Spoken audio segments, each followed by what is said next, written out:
नमस्कार दोस्तों, एक बार फिर से स्वागत है आप लोगों का केपीएल एक्सपीडिशंस में। तो गाइस, आज हम बात करने वाले हैं बहुत ज़्यादा इंपॉर्टेंट। अगर आप प्लान कर रहे हैं उत्तराखंड, हिमाचल या कश्मीर आने के लिए, वो भी अभी जुलाई, अगस्त, सितंबर तक, तो अगर इन 3 महीनों में आप प्लान कर रहे हैं आने के लिए, तो आज की वीडियो जो आप लोगों के लिए बहुत ज़्यादा स्पेशल है। और ख़ासकर उन लोगों के लिए जिन्होंने मुझे डीएम किया था या फिर कमेंट्स किए कि भाई आजकल कितना सेफ़ है आना। तो देखो यार, बहुत ही अच्छा सवाल था आपका कि आजकल बरसात में आना कितना सेफ़ है पहाड़ों में। तो कुछ दिनों से देखो कई चीज़ें वायरल हो रही हैं, जैसे ये वाली वीडियो है, ये तो अभी शायद रिसेंट के 2-4 दिन पहले की, नागालैंड की। तो ये हिमाचल या कश्मीर या उत्तराखंड की नहीं है, ये है नागालैंड की, जो आपका नॉर्थ ईस्ट पार्ट है इंडिया का, वहाँ की है।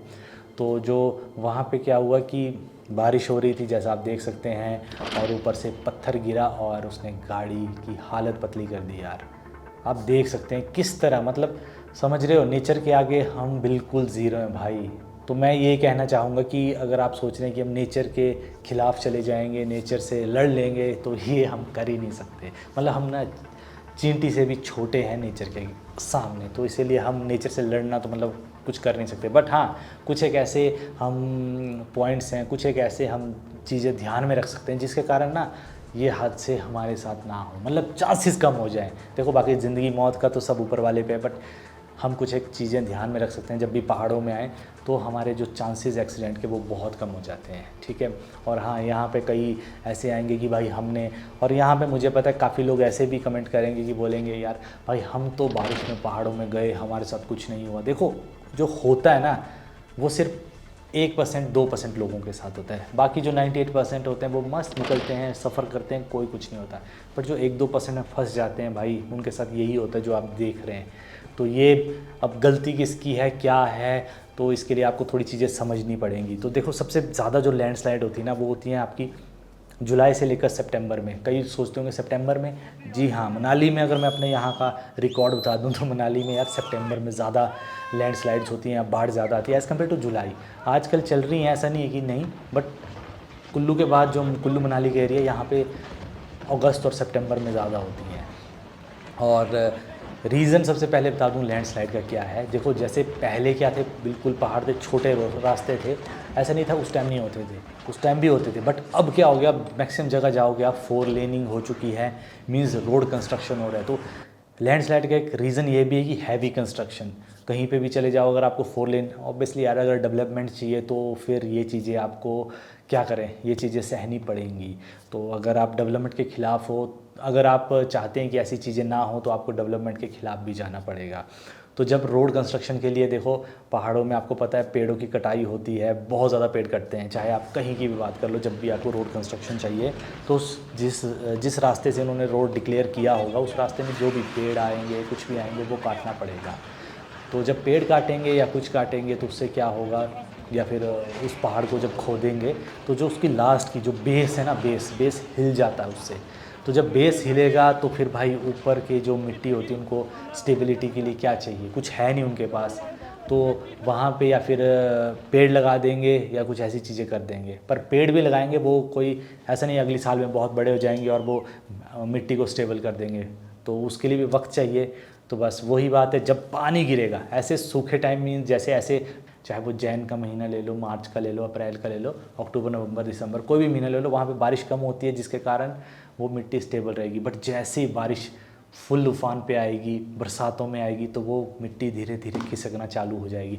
मिट्टी खिसकेगी तो वहाँ पे जो पत्थर होंगे बड़े बड़े, उसके नीचे से भी मिट्टी का कटाव होता रहेगा, और फिर आएंगे वो धल्लाड़, फिर आएंगे वो धड़ाम करके, और नीचे जो भी सड़क में होंगी वो तहस नहस कर देंगे। अभी कुछ दिनों पहले हमारे यहीं पे कुल्लू में जिया की बात है, तो भाई चट्टान पता कितनी बड़ी थी, मतलब जो नॉर्मल घर होते हैं ना, लगभग सोच लो 50 बाय 50 फीट के, उतनी बड़ी चट्टान थी। और वो किसी पे गिर जाती, थैंक गॉड वो किसी पे नहीं गिरी थी, बट अगर वो गिर जाती किसी पे तो मुझे नहीं लगता नीचे शायद उस पूरी गाड़ी की विड्थ कुछ फीट में रह जाती, इतनी बड़ी चट्टान थी वो। और ये चीज़ें होती रहती हैं, जैसी बारिश होंगी ये चीज़ें होंगी ही होंगी। और ये कब सुधरेंगी, अब जैसे मान लो मनाली वाला जो 4 लेन है, चंडीगढ़ टू मनाली वाला 4 लेन है, इसको बने हुए अभी कुछ टाइम हुआ है, लाइक अभी खुदाई जो पंडो वाला एरिया, मंडी वाला, वहाँ तो अभी खुदाई हो रही है, और वो सबसे ज़्यादा अगर प्रोन टू लैंडस्लाइड है वही एरिया है। तो उसका रीज़न अभी क्योंकि एक तो ताज़ा ताज़ा वो काट रहे हैं, तो ये कब तक होती रहेंगी, जब तक वो प्रॉपर ढंग से पूरी गिर ना जाए, जब तक वहाँ पे उस जो पहाड़ जहाँ काटा इन्होंने वहाँ पे घास ना लग जाए, पेड़ ना लग जाए अच्छी तरह, तब तक वो होता रहेगा। तो ये तो थे कि प्रॉब्लम्स क्या है हमारे सामने, क्या क्यों गिरता है। अब बात करेंगे हम सॉल्यूशन की। देखो, अगर आप लोग कहीं का भी ट्रिप करें, उत्तराखंड, मनाली या कश्मीर, हिमाचल, कहीं का भी ट्रिप प्लान करो, चाहे शिमला का, तो उसके लिए क्या करें, रात का सफ़र, जुलाई अगस्त सितंबर, जुलाई अगस्त और स्टार्टिंग ऑफ सितंबर, भाई इसमें तो आप रात का सफ़र ना करें। ये देख लो, मेरे मार्क माय वर्ड्स कि रात का सफ़र बिल्कुल ना करें भाई, ये बहुत ज़्यादा हाईली रिस्की होगा। और हो सके, चलो मान लो आपकी मजबूरी होगी कि भाई रात को सफ़र करना है, रात का सफ़र कर लेना, बट अगर आपको पता है कि पिछले कल या फिर आज बारिश हो रही है या फिर पिछले कल बारिश हुई है, तो बिल्कुल मत करना। कोई बात नहीं भाई, आपको जितना मर्जी इंपॉर्टेंट काम हो बिल्कुल मत करना। सोच नहीं सकते आप कि आपको कहाँ फंसना पड़े, क्या होगा। अभी कुछ दिन पहले यहाँ पे मंडी में जो 3-4 नाले हैं वो एकदम से आ गए, जो आज से 10-15 साल पहले आए थे भाई। कोई पता नहीं कब नाला आ जाए, कब क्या हो जाए। ऊपर पराशर लेक को जाते हुए बीच में एक बग्गी पड़ता है, वहाँ पे भी ऐसा तगड़ा नाला आया है कि पूछो मत। मतलब उसके ऊपर कोई भी गाड़ी हो, कुछ हो जाए तो भाई सब तहस नहस हो। लास्ट टू लास्ट ईयर आपको किन्नौर में पता है क्या हुआ, पूरे के पूरे ऊपर से आए, कितने लोग, ब्रिज टूट गया, इतनी सारी प्रॉब्लम्स हो गई। तो ये चीज़ें मैं क्या बोल रहा हूँ, ये होगा ही होगा, क्योंकि हम ह्यूमन बीइंग्स हैं, नेचर से खिलवाड़ किया है, तो उसका थोड़ा सा इम्पैक्ट, उसका रिटर्न में गिफ्ट तो मिलेगा। और दूसरी बात है, अगर आप सोच रहे हैं कि भाई मेरे पास ये गाड़ी है, वो गाड़ी है, मैं तो निकल जाऊँगा, दबा के निकल जाएंगे हम, कोई बात नहीं, छोटे मोटे पत्थर आ जाएंगे, तुम सोच नहीं सकते भाई, हम इंसान ना कितने नामात्र है नेचर के सामने। हम बहुत छोटे हैं, बहुत छोटे, तो हम इससे लड़ नहीं सकते। तो इसीलिए आपको क्या करना है, रात का सफ़र बिल्कुल अवॉइड करें। हो सके दिन को आएँ, दिन को मस्त आएँ। दिन को क्या होता है, उसका कुछ एक फ़ायदा होता है कि पता लग जाता है, कहीं पे भी लैंडस्लाइड हो रहा होता है ना, ऐसा नहीं आ जाता कि सीधा ऊपर से आ गया और गिर गया सब। तो पहले से ही वो कुछ ना कुछ क्लू देता है, धीरे धीरे वहाँ से मिट्टी गिरती है, थोड़े छोटे छोटे पत्थर गिरेंगे, तो भाई वो गिरने से पहले आपको बता देगा कि मैं आने वाला हूँ ऊपर से। तो इसीलिए दिन को सफ़र करें, क्योंकि रात को सफ़र करोगे तो वहाँ पे भी आपको पता नहीं लगेगा कि ऊपर से क्या आने वाला है। तो इसीलिए कहा जाता है दिन को सफ़र करें। आप देख सकते हैं, जो ये नागालैंड वाली बात थी, देखो ये दिन को था और वहाँ पे पानी भी चल रहा था, तो शायद, अब आई डोंट नो उनकी क्या मजबूरी रही होगी, तो वो थोड़ा आगे पीछे खड़ सकते थे। मीन्स कहीं पे भी ध्यान रखना, कहीं पे भी पानी चल रहा हो ना, तो वो पानी ऐसा मत सोचना कि अभी इतना ही है भाई। पहाड़ों में कभी भी पीछे बादल फट सकते हैं। क्लाउड बर्स्ट, अगर आपने नाम नहीं सुना है तो सुन लो।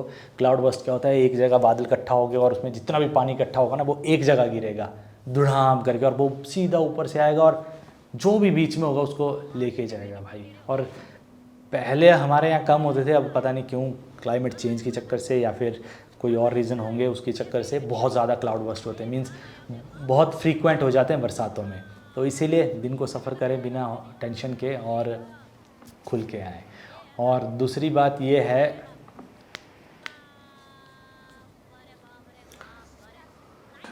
हाँ, और दूसरी बात यहाँ पे एक और इम्पॉर्टेंट बात है कि यार जब ऐसे वो होते हैं, तो जब भी गाइस जैसे क्लाउड बर्स्ट होते हैं या कुछ होता है, बाढ़ आती है, तो लोग ना इंस्टाग्राम पे हो गया, यूट्यूब पे हो गया, तो बता देते हैं कि यार अब बहुत ज़्यादा ये हो चुका है, अब आपका आना सेफ़ नहीं है। और एक और मेन इंपॉर्टेंट बात, देखो कई बार आपको इंस्टाग्राम में मिलती होगी खबर या फिर यूट्यूब पे कई लोग दे देते हैं कि भाई आज ये क्लाउड बस्ट हो गया, अब आपका आना बिल्कुल सेफ़ नहीं है, तो बिल्कुल मत आएँ आप, चाहे कहीं पे भी पहाड़ों पे।